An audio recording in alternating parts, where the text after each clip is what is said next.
I remember staring at the hospital ceiling in Lisbon, numb from the waist down, thinking, well, this wasn't on the itinerary. It was supposed to be a quick getaway. 4 days. Sun. Wine. Maybe a beach day. Definitely not emergency surgery. Definitely not alone, groggy from anesthesia, trying to translate medical terms with Google Translate. It started with this weird pain in my lower stomach the second morning. I thought maybe it was something I ate, a sketchy street by Fana or too much Vinho Verde. But by the evening, I was doubled over in the Airbnb, sweating, trying not to throw up. I messaged the host asking where the nearest clinic was, and he practically begged me to go straight to the ER. Turned out, it was appendicitis. And it wasn't just, you'll be fine, appendicitis. It had already started to rupture. The doctors were amazing, thank God. But I was 2,000 miles from home, didn't speak Portuguese, and had no idea what any of this was going to cost me. In the moment, honestly, all I could think about was, am I going to wake up? And none. How the hell am I going to pay for this? I don't know if you've ever tried to navigate hospital forms and insurance codes when you're drugged out of your mind on painkillers in a foreign country, but it's not exactly fun. Here's the thing I didn't realize until all of this. Your regular health insurance doesn't cover most of this abroad.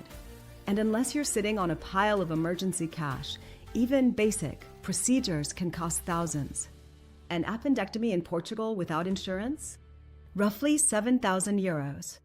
Yeah, luckily, and I mean luckily, I had bought this travel insurance 2 days before the trip.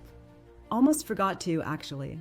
I was at the airport, about to board, when I remembered a friend telling me about this site, auras.insure.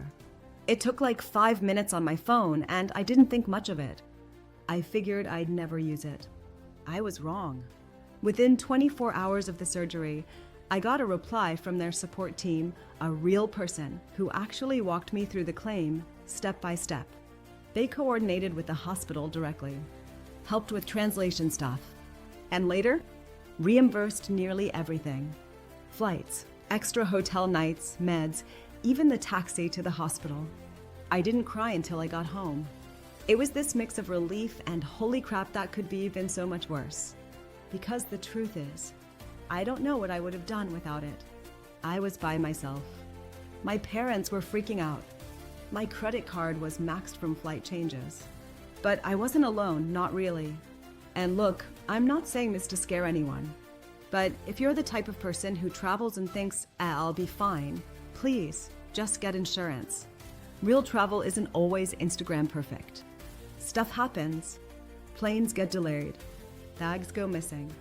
Bodies freak out. My tip? Always keep a PDF of your insurance policy in your phone.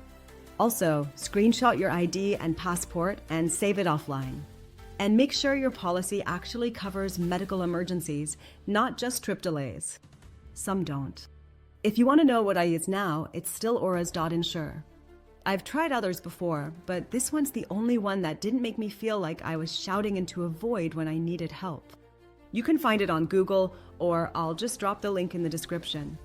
I don't care what you get, honestly, just get something. But if you want a no-nonsense one that works when it matters, that's my go-to. I learned the hard way. Now I never travel without it. And I hope you never have to either. But if you do, you'll be glad you're covered.